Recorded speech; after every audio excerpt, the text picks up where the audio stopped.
नमस्कार दोस्तों। आज मैं आपको लियो टॉल्स्टॉय की एक बहुत ही प्रसिद्ध कहानी सुनाने जा रही हूँ। अगर आपको मेरी यह कहानी पसंद आए तो मेरे चैनल को लाइक, शेयर और सब्सक्राइब करना। कहते हैं कि पुराने रूस में 3 फ़कीर बहुत ही प्रसिद्ध हो गए। वे इतने प्रसिद्ध हो गए कि वहाँ का जो पादरी था वह उनसे बहुत ईर्ष्या करने लगा, क्योंकि धीरे धीरे लोगों ने चर्च में आना बंद कर दिया था। चर्च से लोगों की भीड़ बिल्कुल गायब सी हो गई थी, क्योंकि सभी लोगों ने उन 3 फ़कीरों के पास ही जाना शुरू कर दिया था। वहाँ का प्रधान पादरी सोचने लगा कि यह तीनों कौन हैं जो मेरे रहते संत बन गए हैं, क्योंकि ईसाइयों की एक प्रथा है, जब तक चर्च किसी को मान्यता ना दे तब तक वो संत नहीं बन सकता। पादरी बड़ा परेशान रहने लगा, क्योंकि लोगों में चर्च की लोकप्रियता दिनों ब दिन कम होती जा रही थी।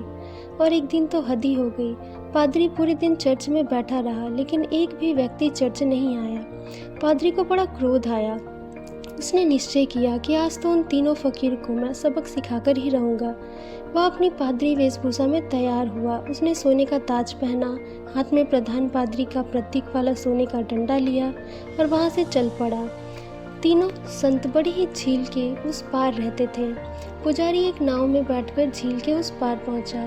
थोड़ा आगे चलने पर उसे एक पेड़ के नीचे तीनों संत बैठे दिखाई दिए। उन्होंने उनसे पूछा, क्या तुम ही वो संत हो? पादरी उनके पास गया। तब उन संत ने बोला, संत? अरे नहीं नहीं, हम तो बस एक साधारण इंसान हैं। पता नहीं किसने यह अफवाह फैला दी है कि हम बड़े संत हैं। यह सुनकर लोगों की भीड़ यहाँ आ जाती है। हम तो रोज ही इन्हें मना करते हैं कि यहाँ मत आया करो, लेकिन जितना भी मना करते हैं भीड़ उतनी ही तेजी से बढ़ती जा रही है। हम इस भीड़ से तंग आ गए हैं। हमें यह भीड़ जचती नहीं। हम तो एकांत में ही रहना चाहते हैं।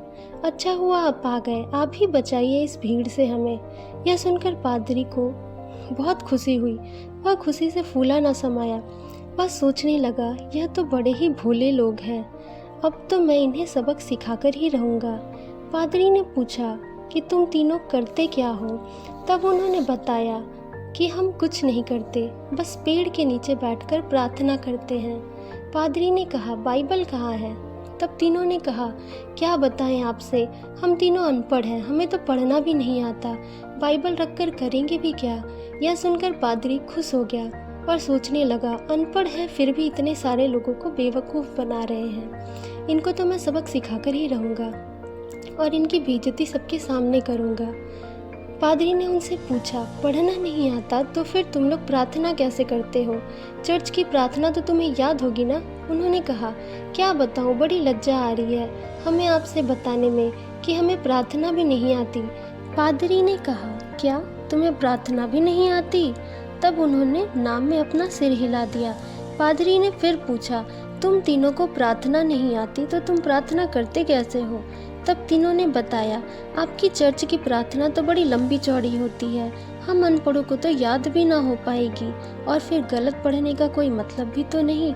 इसलिए हमने बहुत सोचने समझने के बाद खुद की एक प्रार्थना बना ली है। सुनकर पादरी जोर से चिल्लाया, तुमने अपनी खुद की प्रार्थना बना ली? प्रार्थना तो सर्वमान्य होती है, शास्त्रों में लिखी होती है। जीसस को भी प्रार्थना खुद परमात्मा ने सिखाई थी, और तुम लोग अपनी प्रार्थना खुद बनाकर बैठे हो। उन्होंने कहा, हमसे बड़ी गलती हो गई, आप हमें माफ़ कर दीजिए, हम अनपढ़ गंवार हैं, हमें कुछ नहीं पता। अब आप हमें जो प्रार्थना सिखाएंगे हम वही प्रार्थना आज से करेंगे। हम आपके पैर पकड़ते हैं, हमें क्षमा कर दीजिए, आप हमें अपनी वाली प्रार्थना सिखाइए। लेकिन पादरी के मन में भी जिज्ञासा जागी कि पहले सुन तो लूँ, इन लोगों ने कौन सी प्रार्थना बनाई है। पादरी ने कहा, पहले तुम मुझे अपनी प्रार्थना सुनाओ। उन तीनों ने कहा, नहीं महाराज, हमें आप और शर्मिंदा ना करें, हमें अपनी वाली प्रार्थना सुनाएं। लेकिन पादरी नहीं माना, और पादरी के बार बार कहने पर अपनी प्रार्थना सुनाने को तैयार हो गए। उन्होंने कहा कि हमने बहुत सोचा पर हमें कोई प्रार्थना समझ नहीं आई। तब हमें याद आया कि ईसाइयत में तो भगवान के 3 रूपों को माना गया है, इसलिए हमने इसी पर अपनी प्रार्थना बना दी। अगर आप हमारी प्रार्थना सुनेंगे तो हम पर हंसी आएगी। पादरी ने कहा, अरे बताओ, मैं नहीं हंसूंगा। इस पर उन्होंने कहा कि भगवान के 3 रूप हैं, इसलिए हमने प्रार्थना बना दी कि हम 3, आप 3, हम पर कृपा करो। यह सुनकर वो गंभीर पादरी भी हंस पड़ा कि मैंने जिंदगी में ऐसी प्रार्थना कभी नहीं सुनी। वह मन ही मन सोचने लगा, बड़े बेवकूफ़ लोग हैं, आज तो मैं इनकी अकल ठिकाने लगा कर ही रहूँगा। तभी उन तीनों में से एक ने कहा, हमारी छोड़िए, आप हमें अपनी प्रार्थना सिखाइए। तब पादरी ने उन्हें अपनी प्रार्थना सुनाई। उन्होंने कहा, एक बार और। पादरी ने उन्हें दूसरी बार सुनाई। उन्होंने कहा, एक बार और। पादरी ने उन्हें तीसरी बार सुनाई। उन्होंने कहा, एक बार और, कहीं हम प्रार्थना भूल ना जाएं। तब पादरी ने कहा, घबराओ मत, कभी कभी चर्च भी आया करो, धीरे धीरे तुम लोगों की ज़िंदगी भी सुधरने लगेगी और रोज़ चर्च आओगे तो प्रार्थना भी सीख जाओगे। उन्होंने कहा कि जैसी आपकी आज्ञा। पादरी बड़ा खुश हुआ कि चलो इन मूर्खों को तो लाइन पर ले आया मैं, और वह अपनी नाव पर बैठकर जाने लगा। नाव अभी झील के बीचों बीच पहुंची ही थी कि पीछे से कुछ लोगों के चिल्लाने की आवाज़ आई। पादरी और मांझी ने पीछे मुड़कर देखा तो उनकी आंखें फटी की फटी रह गई। वे तीनों पादरी को पुकारते हुए झील के पानी पर दौड़ते चले आ रहे थे। वे तीनों पानी पर ऐसे दौड़ रहे मानो कोई इंसान सड़क पर दौड़ रहा हो। वह सोचने लगा कि यह चमत्कार तो आज तक केवल जीसस ने ही करके दिखाया था। वे तीनों भागते हुए नाव के किनारे आकर खड़े हुए और पादरी से कहने लगे, वो प्रार्थना हमें एक बार और सुना दीजिए, हम उसे भूल रहे हैं। मैं कहता हूँ कि यह ऐसे होती है, वो कहता है कि वैसे होती है, ये कहता है कि ऐसे शुरू होती है। अब हम बहस ही करते रहेंगे तो प्रार्थना कब करेंगे? इसलिए आप हम पर कृपा करें और प्रार्थना एक बार और सुना दें। पादरी ने तो झुककर उनके पैर पकड़ लिए और कहने लगा, अब तक जो कुछ भी मैंने बताया, जो कुछ भी समझाया, वह सब भूल जाओ। तुम्हारी प्रार्थना जीती और मेरी प्रार्थना हारी। तुम्हारी प्रार्थना ही श्रेष्ठ है क्योंकि वह स्वीकार कर ली गई है। सच तो यह है कि अब से मैं भी तुम्हारी वाली ही प्रार्थना करूंगा।